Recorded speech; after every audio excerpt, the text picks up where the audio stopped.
안녕하십니까. 혼란한 정치 시사 이야기를 30년 정치부 기자의 촉으로 술술 풀어보는 선거권의 혼술. 5월 4일 월요일 늦은 시간에 인사를 드리게 됐습니다. 4.15 총선이 끝나고 이제 2주가 더 지나고 있습니다. 20일이 좀 다가오고 있는 이런 시점인데, 그동안 미래통합당 또 미래한국당을 합한 보수정당이 참패를 하고 나서 이 부정선거 논란이 상당히 계속 이어지고 있죠. 민경욱 의원, 좀 낙선자죠. 민경욱 의원 같은 경우는 법적 절차에 들어가 있고, 많은 보수 성향의 유튜버들이 의혹을 제기를 하고 있습니다. 그러다가 마침 오늘 조선일보까지 인터뷰에서 거의 한면을 할애를 해서 부정선거 의혹에 대해서 짚어보는 그런 난도 있었습니다. 제가 그 말씀을 드리는 것이 아니고, 저는 부정선거 부분에 대해서는, 특히 사전투표의 의혹, 이 부분에 대해서는 제가 지금 면밀히 좀 공부를 하고 있습니다. 제가 함부로 말씀드릴 문제가 아닌 것 같아서, 그 문제는 제가 금명간 제가 취재한 내용, 또 들은 내용들, 또 제 판단을 곁들여서 말씀을 드리겠습니다. 근데 제가 오늘 말씀드릴 것은 그 부정투표, 부정개표, 사전선거 이것이 아니고 전반적인 부정선거가 있었다. 그 이야기는 제가 며칠 전에 말씀드린 적이 있습니다.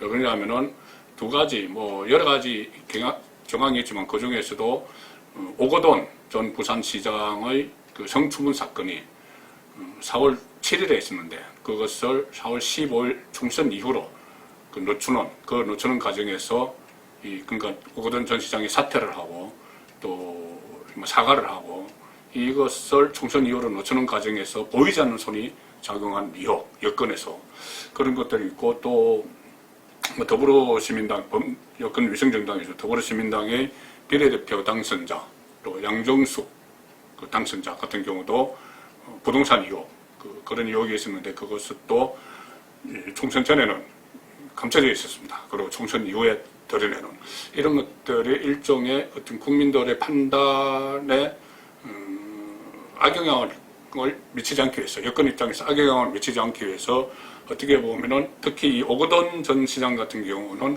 권력을 동원해서 은폐한 그런 의혹이 있습니다. 자, 그런데 오거돈 전 시장은 전혀 지금 모습을 나타내지 않고 있죠.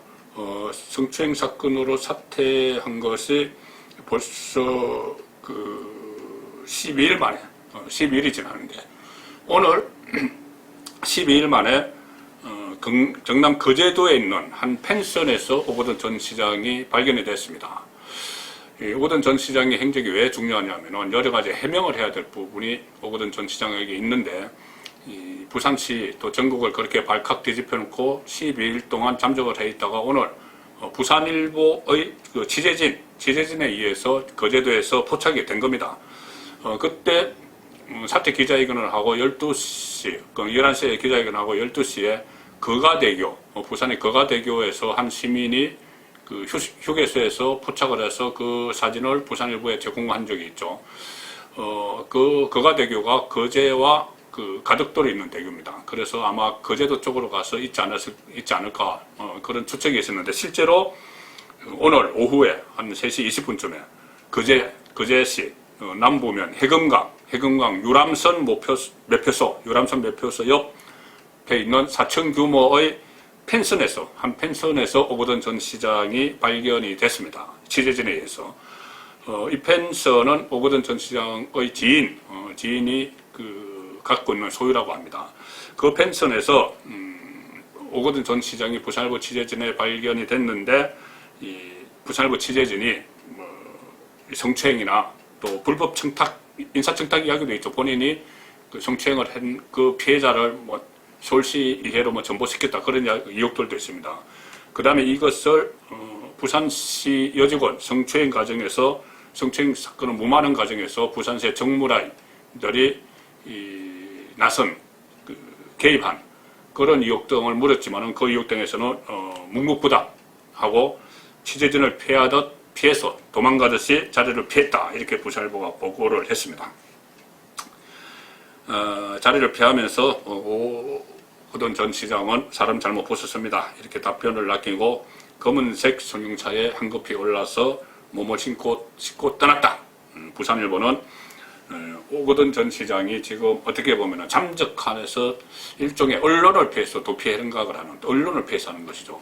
그런 생각을 하는데 대신 운전해주는 그 사람이 있었다. 뭐 이런 이야기까지 나옵니다. 과연 그 사람이 누구냐? 이런 이야기도 있고, 또 특히 경찰에서도 이 상황을 파악을 하기 위해서 오거돈 전 시장의 진술이 절대 필요한 상황입니다. 왜 그러냐면은 피해 여성이 또 피해 여성을 조사하는데 한계가 있기 때문에 오거돈 전 시장의 진술이 필요한데, 바로 얼마 전까지 12일 전까지 부산시장, 우리나라 제2의 도시의 시장을 지낸 오거돈 전 시장이 거의 도피 생활을 좀 하고 있습니다.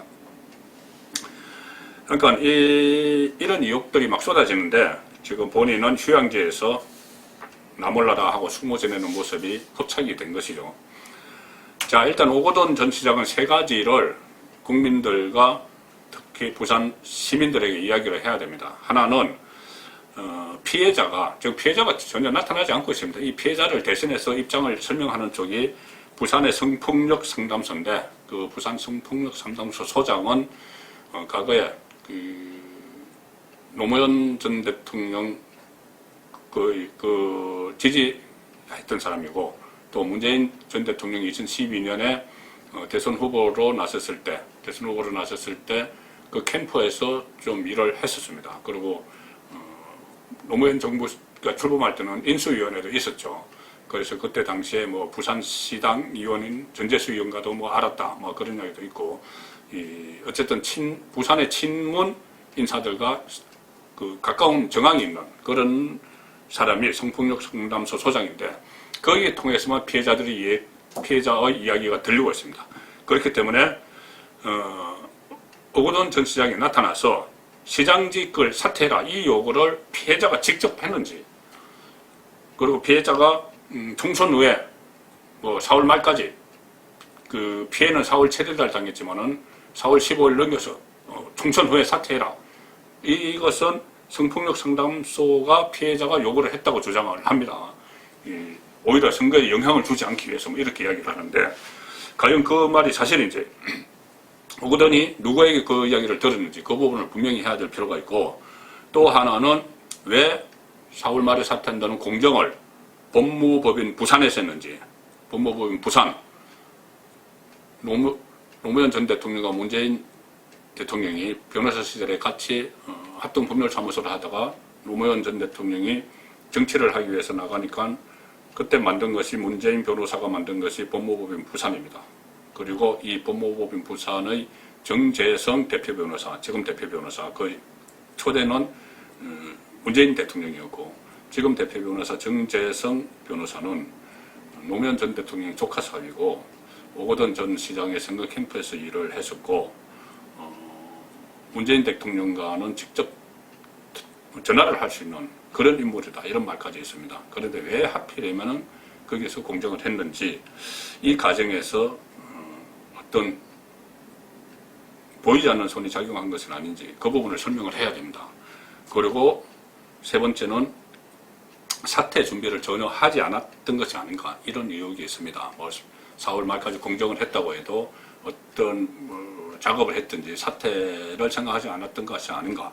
그래서 4.15 총선이 끝나고 나서 부산 경남 지역의 민주당 당선자들에게 전화를 걸어서 앞으로 뭐 국회 활동을 하게 되면은 우리 시정에 좀 많이 도움을 달라, 예산 확보하는 데 도움을 달라, 이런 이야기까지 했다고 합니다. 그러다가 갑자기 예산 협조 부탁까지 하다가 갑자기 인수인계도 하지 않고 주변도 모르게 부랴부랴 사퇴 선언을 했는데, 그 과정에서 또 보이지 않는 손, 여권발 보이지 않는 손이 압박이 있었던 거 아니냐. 왜 그러냐면은 전혀 인수인계도 하지 않고 비서진, 또 정무라인, 또 본인이 이끌고 들어갔던 부산시로 캠프에 있던 사람들, 그 사람들도 대부분 몰랐다, 이렇게 하니 아마 이 마코에서 뭔가 긴밀한 이야기들을 오고 가지 않았느냐. 그리고 만약에 오거돈 전 시장이 사퇴하지 않고 나중에 이 문제가 더 크게 불거질 수가 있기 때문에 아예 선거가 끝났으니까는 뭐 사퇴를 시킨 거 아니냐, 이런 이야기까지 나옵니다.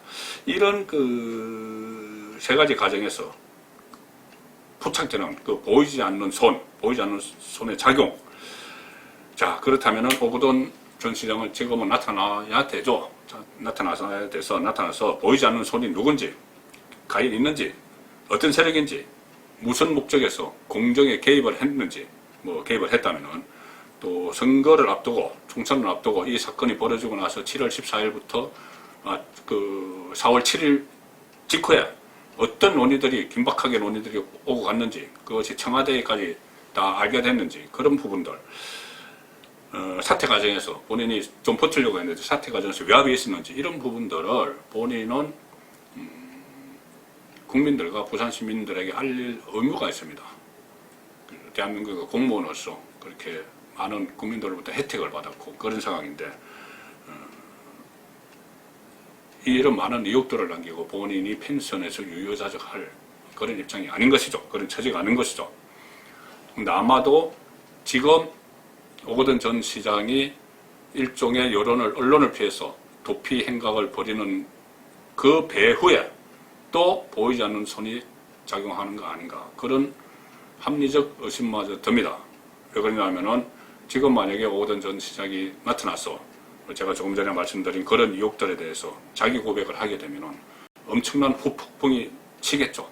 그러니까는 지금은 좀 더 꽁꽁 숨어 있다가 좀 사태가 일단락되고 나서, 아니면은 좀 잠잠해지고 나서, 혹은 뭐 다른 이슈들이 터졌을 때 그때 나와서 슬그머니 뭐 정리를 하고 사라지는 그런 시나리오를 보이지 않는 손이 또 그러고 있는 것 아니지, 그런 의구심이 오늘 12일 만에 오거돈 전 시장이 거제도 펜션, 휴양소 펜션에서 발견됐기 때문에 다시 한번 정리를 해드렸습니다.